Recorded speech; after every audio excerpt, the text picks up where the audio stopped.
Thanks so much for coming, everyone. I have 45 minutes, so I offer us two options. Talk fast and keep it shallow. Maybe we do both of those and treat this as the beginning of a conversation and take it into lunch. Our panelists are going to stay and happy to chat with folks. So let this be the popcorn style dipping in, and then we go to the main course maybe later and hopefully come away with lots of things to think about. What I'd like to do to begin with is introduce all three of them together. We jump into conversation. Happy to take questions during, but certainly we'll save time at the end. So around 12:05, we'll draw to a close, and then there'll be a lot more popcorn even coming at us. So thanks for being here once again. Henry Modisett is currently design lead at Quora, where he gets to think about product strategy, mentoring designers, leading teams, designing UI, and writing code.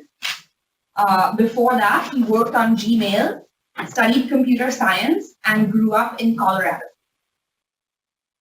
Joanne Wu leads LinkedIn's global consumer experience design team, working with UX designers and user researchers and partnering with product and engineering to define and execute on product strategies and experience for more than 560 million members globally.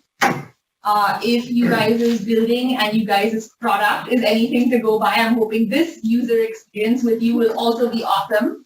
And thanks for all of the value that you guys have brought to this stage.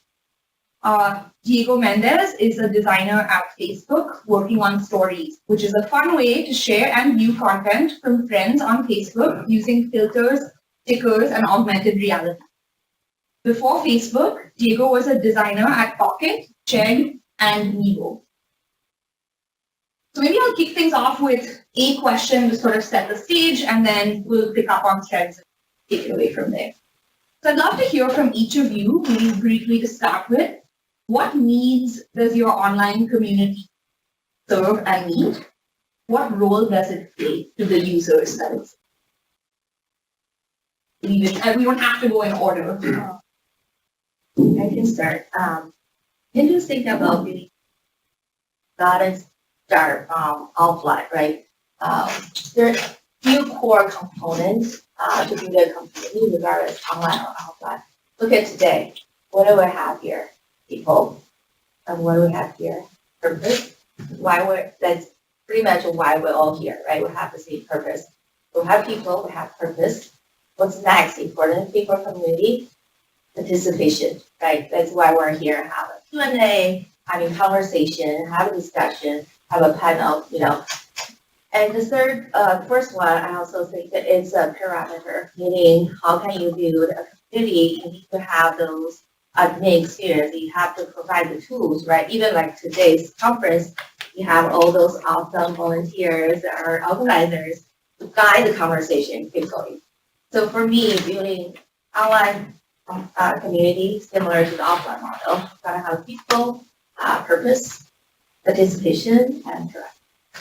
And where does the purpose come in for LinkedIn? Like if you had to say it in a sentence, what would that be, that moment? Sure. LinkedIn overall mission is globally all the professionals to make them more productive and successful. So that's really our mission. Same serve for the community, for the entire professional. Yeah. Thank you. So Quora's, our mission is to grow and share the world's knowledge. And so in order to do that, we serve many different people in many different ways. Some people basically will request knowledge through questions. Other people will share knowledge through writing answers. So what we're doing is like redistributing knowledge from people's heads into other people's heads. A lot of it's not on the internet yet. And so we built like basically a really effective tool for extracting knowledge from what people like just are feeling or thinking, not saying, and getting it out in the world. And so depending on who you are in that cycle, you're getting value in a bunch of different ways. Like a lot of people are finding that they have knowledge and they didn't realize that they did. Someone who just had some like collective life experiences that someone else is finding valuable, like if you were in the Navy or something, how do ships work? You're like, oh, I guess I know how it works. And so there's that experience, and then there's the experience of on the other end of curiosity. Everybody wants to test something. So we get to, and then there's a million other things I could say, but we get to serve a lot of different. For us, our mission is to give people the power to build community and to bring the world closer together. So that's our mission. As of I believe maybe a year and a half ago, when we changed it. And then we have several products that do that in a different ways. If you think about Facebook as a whole, there's so much you can do with it. But if you think of newsfeed, for example, it's a place where you broadcast really important things for you. So those moments, graduation, or you got a new job, or you got married, or you had a baby, or pregnant, like that's where that goes. Then you think of Messenger, it's more one-to-one or small group messages, more intimate conversations with friends and family. If you think of Stories, which is a product that I work on, it's more about everyday moments and like sharing kind of like those small little nuggets of things that happen with you and that you want to share with your friends without it being a permanent part of your profile. And if you think of Groups, it's about your interests, right? And the things that you love that you can find inside. So like we cater to different needs that people have with those products. But the goal is always the same, to help them build community and bring them. I'm going to pick up a little breadcrumb that you dropped, which is we changed our mission about a year ago. Do you want to comment on what it was before and how it changed and evolved? Before it's about connecting the world, which is still part of what we do, but we added that bring the world closer together. And I think that was a result of a lot of things that happened, throughout the election season, hacking of the platform, like, the linked sources of the Russian government and the divisiveness that sowed, I guess, within the community. So then we started to prioritize that second aspect of it, which is, about, bringing the world closer together. And that changed into, it really affected the whole company, changed our priorities, changed the teams that are the biggest teams and that have been hiring the most people. It changed how we measure success in our key metrics. So it was a big shift for us. And I think we're just at the beginning of where it's Awesome. Cool. Well, these are big, grandiose, ambitious, hairy goals. I want to dig in a little bit deeper. When I ask you to talk about the purpose that your company is serving, the mission that you're trying to fulfill, and I think succeeding, you guys are able to articulate the needs of your users and the needs that you're. I'd love to hear a little bit about that messy ball of yarn that you took to kind of create that single thread that you're able to say, yes, this is the need. Yes, this is the pain point. How do you understand the needs of the user? So what I'm really asking about is user research, is really going out there. And what you guys have all mentioned in different ways is connecting the online and the offline.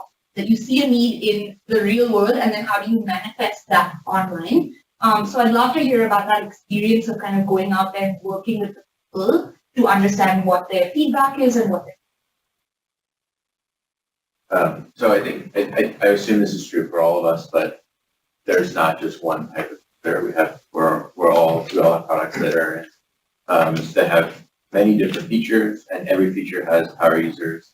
And then every feature exists in multiple languages, different cultures, and so you basically just can't ever talk to everybody. And a lot of times it's like not a good time.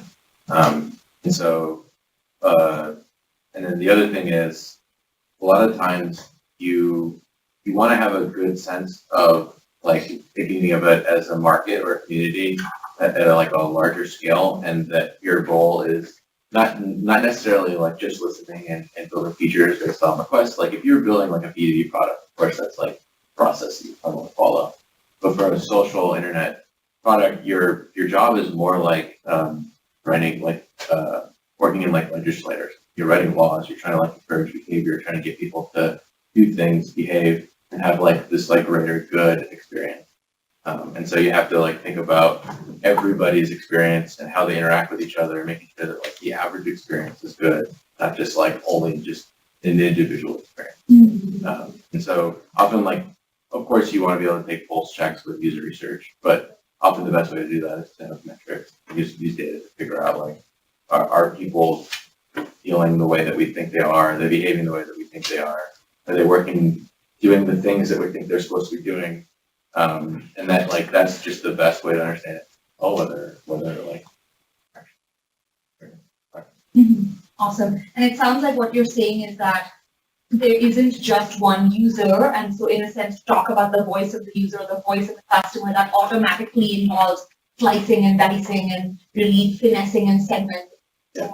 And that, it seems like even Facebook and LinkedIn might even have a bigger set of problems or options to explore because there are different products within what we think of as Facebook or LinkedIn. So I'd love if you could maybe make this even more complex and talk a little bit about the different kinds of products that you work on, not just what do we see as LinkedIn or Facebook, but drilling down into those different product lines and talking about it there.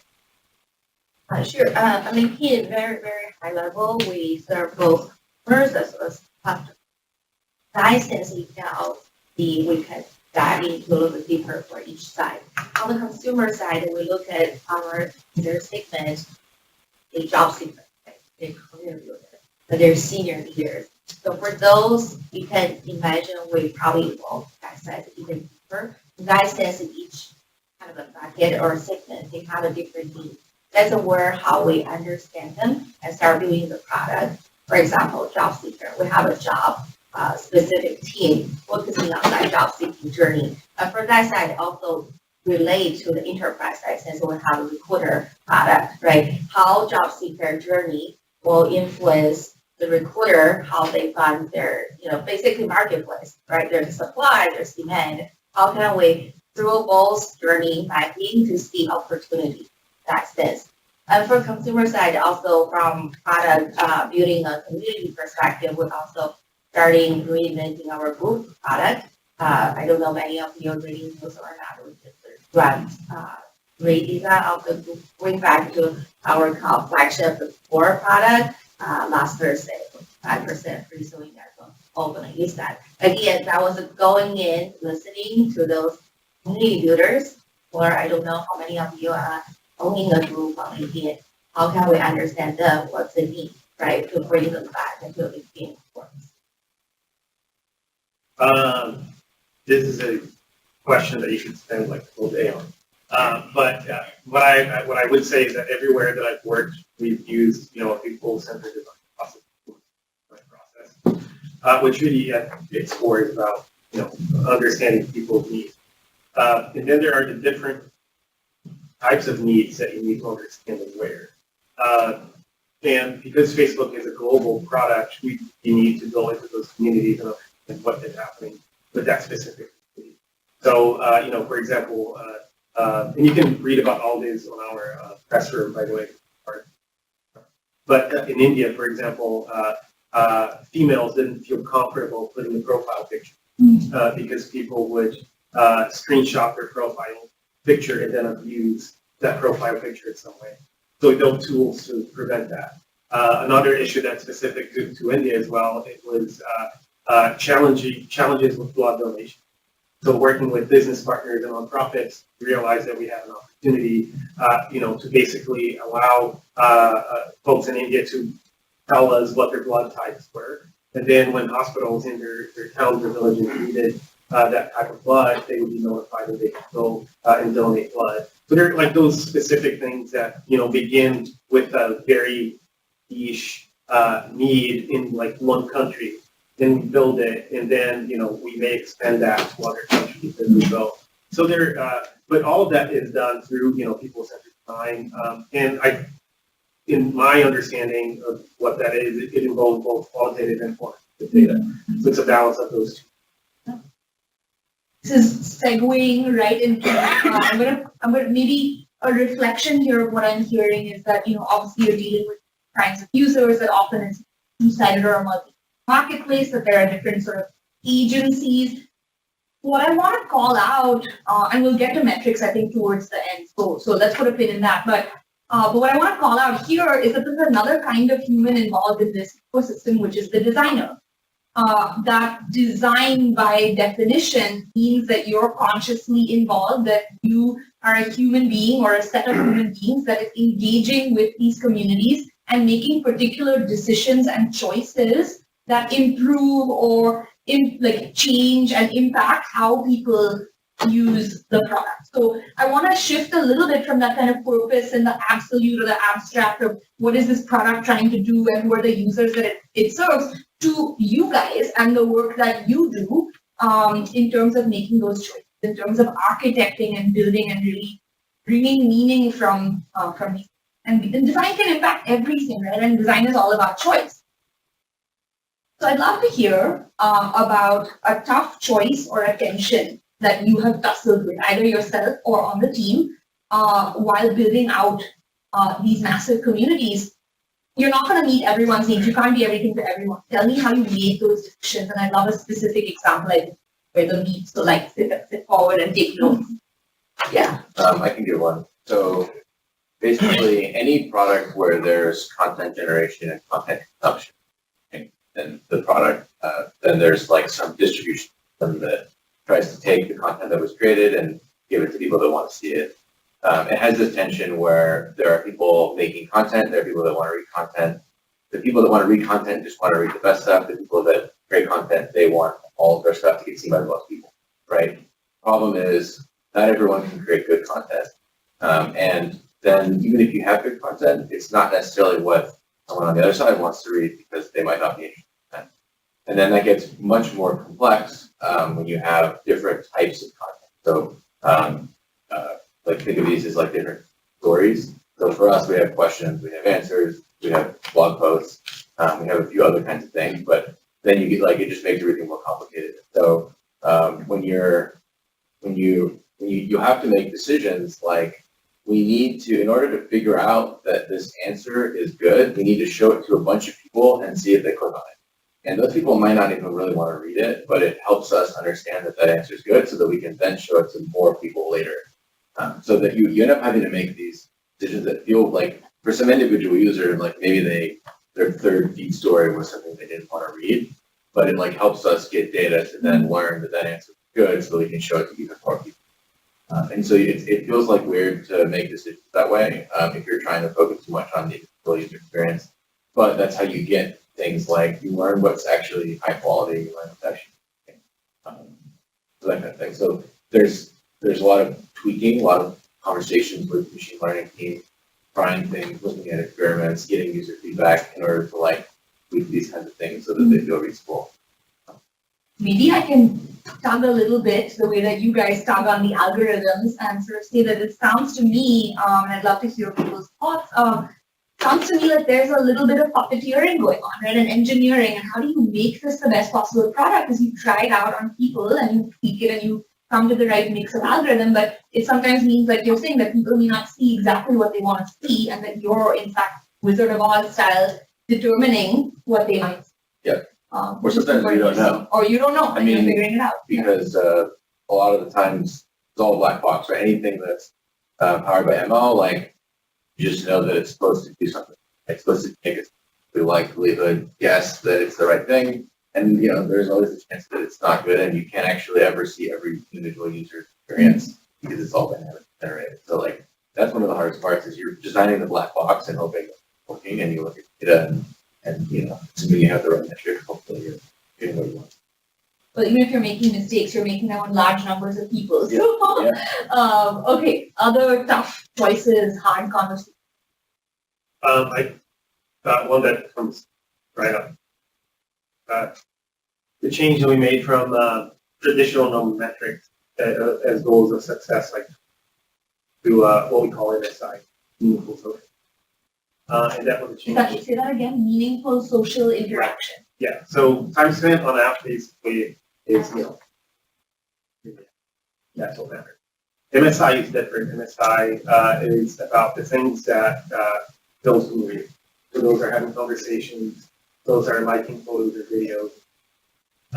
And we made a shift for the whole company to, towards MSI. And that led to a bunch of product decisions that, impacted not only partners that were not happy with us, but also like our kind of old metric, which was tax. So, now we prioritize things that we believe will lead to MSI, because that is what we believe that is the most impactful thing Facebook can do to help you enjoy your experience.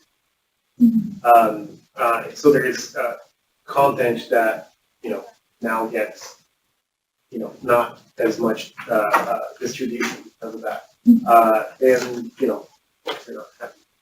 And there were a lot of tough conversations that led to that decision internally. And it sounds like this is the teams, the company, the business putting a stake in the ground and saying, here's what we believe the user will benefit from. Right. Even if a different kind of user is saying, hey, that's actually what we want. Joanne. LinkedIn, constantly, day to day, we have those kind of healthy debate. I call it a healthy tension. But I'm going to use the one very density kind of example of our product. ADI. I don't know how many say address book info. So in the couple years before, when LinkedIn is still on that growth trajectory, we're looking into more about the percent of them rather than quality, right? QM to QM, that's ours. ABI itself, in my opinion, at that time was design architect, right? You just like people to click it, voila. Oh, this is the thing where it says, do you want to send an invite to Yes. 2,000 people in Gmail? Basically, Okay, yeah. or your address. Yeah, you're Extremely effective. extremely effective. The number will go. But through the years, almost the constantly UED team, user research team, will have this healthy debate with the PM or product organization. And finally, we're at a very good stage, right? Even we still need that as a product feature for people who really want to build their product, especially connection, especially when they first start. Without connection, this network won't work, right? This company will provide you value. But again, how clear we stay. So tell people how many people you're inviting. Are you sure, right? Even provide a feature you can invite, basically put the invitation back.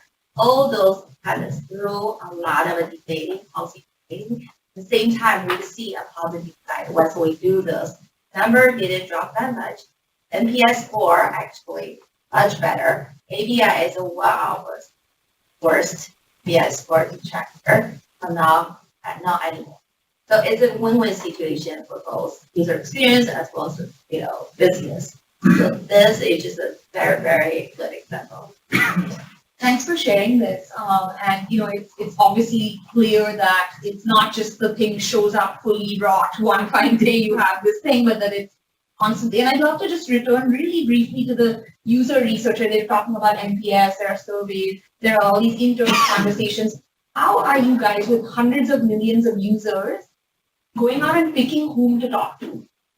Yeah, our team very good. Based on, again, when I first talked about statement, right? With product we're mainly targeting to, and then started diving into the user base data. Do we want to talk to the most engaged member we come for often? We also need to talk about the member who are not that engaged, but they're still in that bucket, for example, job seeker, but they are in a way kind of anomalous. They don't come back that often. So we pick a variety of members to talk to. In that sense, you really get all different opinions that's inside, then synthesized to become some sort of recommendation or guidance for us. Thank you. Other insights on this? In terms of, you're serving, I think, Diego, over 2 billion people are using Facebook. How do you drill down? Yeah, it's similar approach where it's not the designer that says, I want to talk with this person, or like the product team, the product manager, the designer, the user, data scientist. We kind of look into behaviors. Usually we start with quantitative side, see where that, that leads us. And eventually we make the decision of who to talk to. But we also do, I'm sure you do some version of this too, but we do like immersion trip. where we go to, for example, if you're working with a specific type of behavior that happens a lot in one country, you might just go to that country and spend like, a week or two just kind of seeing how people use the product. And sometimes those are not even traditional user research sessions where we're just about, kind of observing people. But we try as much as we can to really get out of, the mindset of, the Bay Area, doing or New York or Seattle. Well, I'm willing to bet that there are people in this audience, Bay Area or not, that are users of LinkedIn, Facebook, and Quora. Any questions from the audience? Any reactions to what you've heard so far? Any difficult questions or conversations? Simple one. Oh my God. Go ahead. Can you redefine what NBS is for? Yes. NPS? Right. Net Promoter Score. Net Promoter Score. Okay, thank you. Do you want to talk a little bit about the methodology? I think it's a pretty well-known thing that people use in terms of measuring satisfaction. Either you use this service or not, we recommend your friend or a coworker to use LinkedIn. You use Facebook to your friend. Not promote. We use this pretty just all friends working, service working for the And it's on a scale of 1 to 10? no. It's a 0 to 9. Oh, you do? Okay, so it's 0 to 100. Okay, Facebook. Yeah, it's I remember we use this a lot at Chegg. Every month we were looking at it, and especially it's a method that controversial. There are people that love it, and there are people that say that be bad. I think the one that comes to mind is Jared Stevens. Has written articles about how NPS doesn't work. But a lot of companies rely on it as a way to track over time how you're doing and how the changes in your product either affect how people perceive your product. So it's not a survey that you do like once. It's a survey that you do every quarter, every month, every week, depending on how you're doing. Quarterly, and also we compare ourselves to our competitors. Of course, it's not only flat. Does that help with your question? Perfect, thank you. Yeah. I saw a couple of other hands. Go ahead. I have a question for Diego. I know from personal observation, I know that Facebook has a motto to bring people together and make information available in the community. But from personal observation, I can notice sometimes for highly professional people, sometimes they try to stay away from using Facebook a lot, and but they do want to be close to the people around them, to their friends, to their colleagues. How do you go about accommodating for those people, or making information available, but restricting it at the same time? Yeah, I see that behavior is very common in Brazil. Like in the U.S., I don't see it as much, but like I'm Brazilian, so my Brazilian friends, when they start a business, their personal Facebook is their business Facebook, right? So they don't create like a different Instagram account, Facebook account, post everything business related on their personal account. And I feel like in the U.S. it's more separated. But there are lots of reasons to do that. If you're younger, you have to go on your mom or your aunt or your grandma to see what you're posting, so on. So we have different services, obviously, that kind of give you that segmentation. But even inside Facebook itself, we have, for example, stories which don't stick to your profile forever. So say, for example, you saw something funny on the street and you want to share it with your friends because it was funny, but you don't want it to become a huge part of your Facebook profile. You can post it on stories and then it will go away. And it's not that you're embarrassed about sharing that, you just don't want the employer to see that later, for example. But we also have, more intimate ways of sharing and communicating through Messenger, and even on stories, you can share to small groups and so on, and change your privacy model for the things that you share. And then there's sometimes like things that you want to announce to everyone, like, Tim knows that we are pregnant and we're going to have a baby girl coming in January. Not he and I. He and his wife. Let's clarify. My wife and I, and obviously, because that's it. And so now all my aunts, all my cousins, all my friends everywhere know, break with us and join us in the joy of, celebrating that.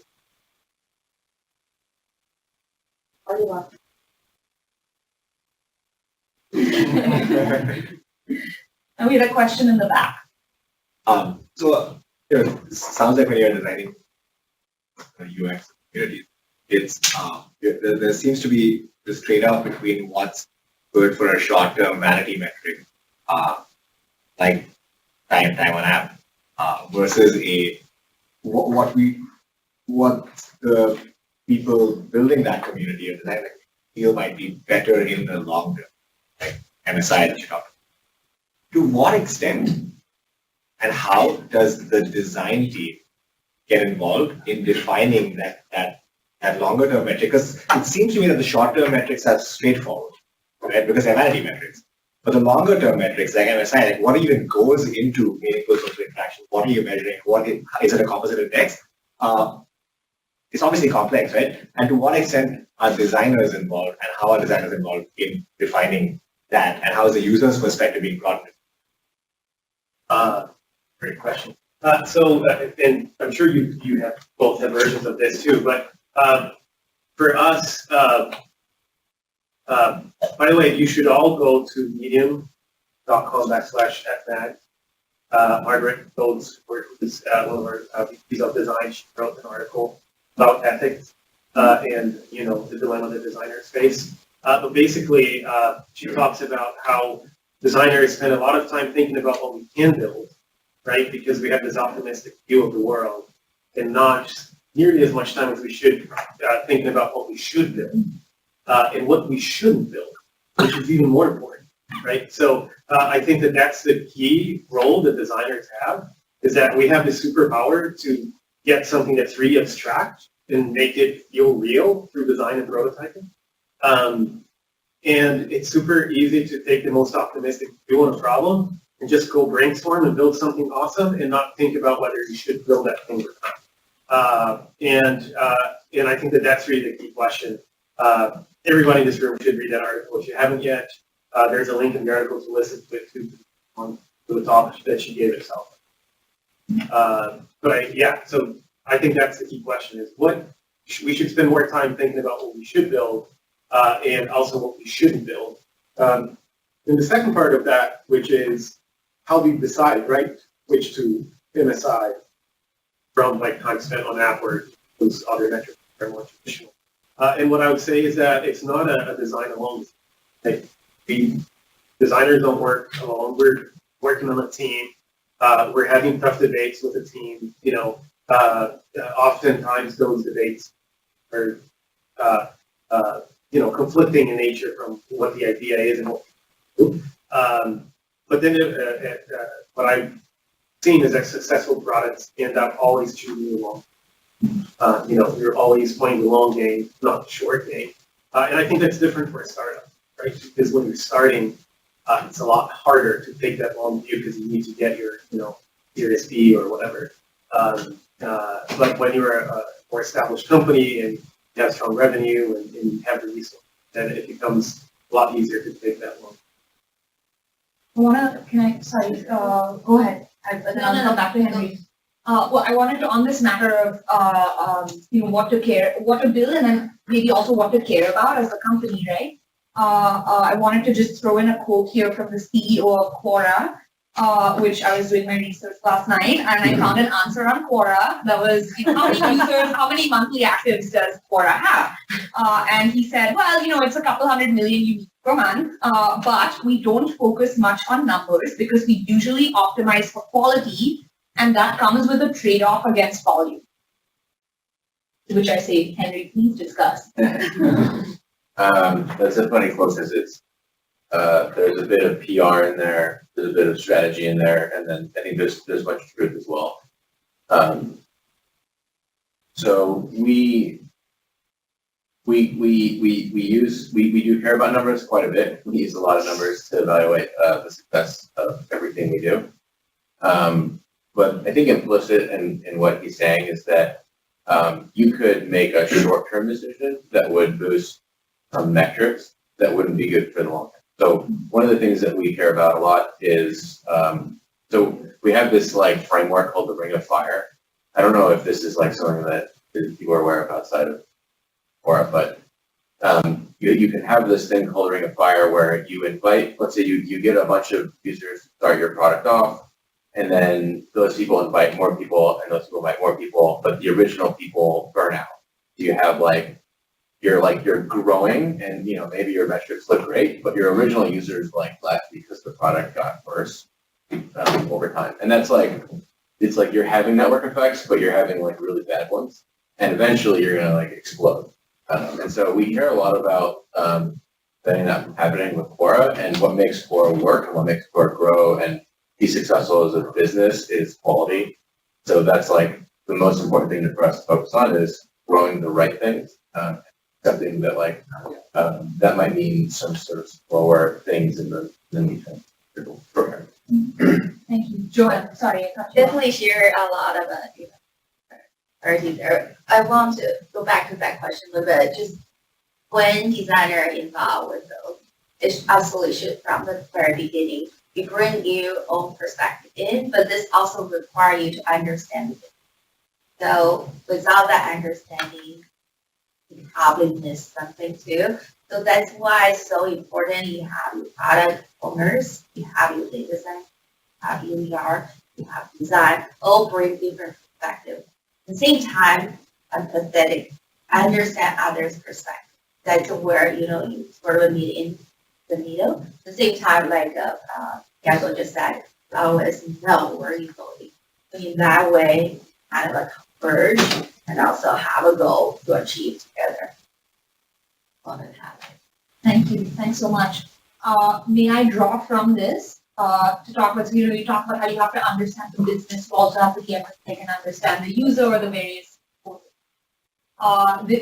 with 6 minutes left, I'm going to pick one fork in the road and I'm going to talk about how do we understand the business. And of course, that will involve understanding because my other fork in the road was going to be how do we build for the user, how do we create continuity and commitment and engagement, keep the ring of fire from blowing up in our faces, and how do we design for new users. And it's a lot of that engagement of the user. I'm going to put that under empathy bucket and say bring it up to them at lunch and spend our last 6 precious minutes talking about metrics, which I think all of you have referred to, the process of getting feedback, the qual and the quant, the NPS, the revered and detested NPS, and to ask how are you observing and measuring, we've already talked about.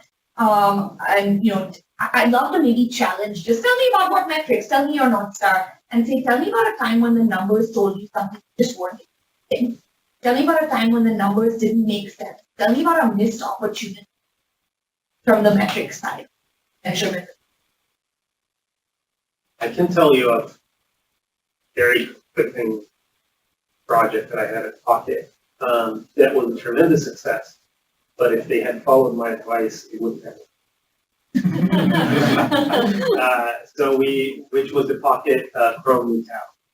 And I don't know how many of you have used Pocket. If you haven't, it's awesome. So download it, install it on your phone or your browser.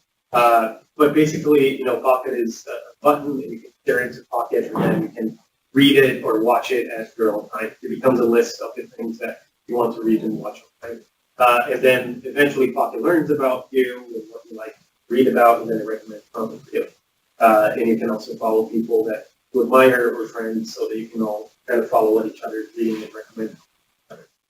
But, one of the biggest ways that we got users was through the Chrome store. And when you install Pocket, sometimes people just forget that they installed it and that they had to sign in. So we had this dormant, extension just sitting in people's Chrome browsers, and they had installed it, forgot to use it, had signed up for some reason, and now it was just sitting there, and there was a lot of people. We did user research and A/B tests to figure out what to do with that extension. And one of the options was to take over the new tab.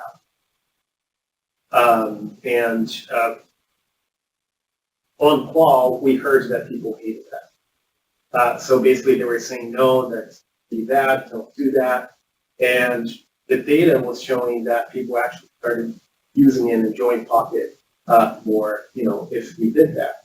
So I had some tough conversations with HRC about this, and we ended up going with the data instead of WAL. And what I learned in that process, and by the way, that was huge for us because it really impacted our growth. But what I learned through that is that it's to not be scared of going with something that you're not comfortable with. Designers are very comfortable with that kind of like smaller number design, like I'm designing for you, and I know what you're saying, and I hear what you're doing, and I can see your needs, but I can't see everybody, right? So we're very comfortable in that kind of one to like small group kind of design work. When you start designing for millions of people, there's no way for you to know or to model sometimes what will happen, and you end up kind of learning later, right? So and I really admire Age pushing me to be like, yeah, dude, we should do this, and it was a big success for us. It led to lots and lots of new users that previously weren't using Pocket to now be like, oh wow, cool, I'm going to use Pocket. We did hear some complaints from people, and that's okay. What I've learned too is that when you design for lots of people, there will always be someone is not, regardless. So the definition of success is relative. The definition of success is, you can't be everything to everyone, right? Yeah. Right. Final closing thoughts from Joanne and Metric. yeah, Um, success and or failure. Yeah, one, I think, so part of the core design process is that it's very scientific. So we're running like thousands of A/B tests every year. So I think a lot about experiment design and mentor people about experiment design. One of the things that I think is hard for people to accept is like that the best way to design an experiment is to have the least amount of changes you possibly do, because that helps you figure out like the difference between what you actually did and what you do. So like we would never run like a redesign on Quora. Like we would never build a redesign and then like try to ship that. Because in order to make a redesign in like sort of the traditional thing that you're probably imagining, you're making like a million different decisions, changing all things everywhere, different interactions, different visual design, like information densities changing, all that stuff.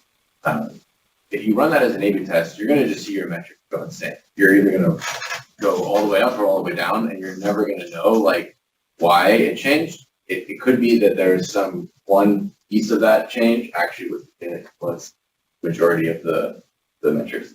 So what we do a lot is like batching things up in like really small things in a way that feels like pretty uncomfortable. So like I'll make a new design of some, let's say some really small bit of UI, but I'll chop it up into like 3 different A/B tests because I don't know which part of my changes is actually the most effective. And so like sometimes that means I ship this UI that looks pretty weird. Part of it is good and the other part of it's bad, but like it was designed assuming these other parts are there. But that's how we learn. So like, because the whole point of building, well, in truth, is to make the product better. And so being really thoughtful about experiment design is a big part of our. Reminding me once again that design is part science, part art. And I don't know if I can put numbers on which it is. Joanne, last word to Love LinkedIn. that. Yeah. Make it very short. We learn from data, but I think the data is not, the data is formula. That in mind. Well, thank you. I think Namita is going to be pleased that we wrapped up on time. I invite you to join me in thanking our 3 speakers, Diego, Joanne, and Henry.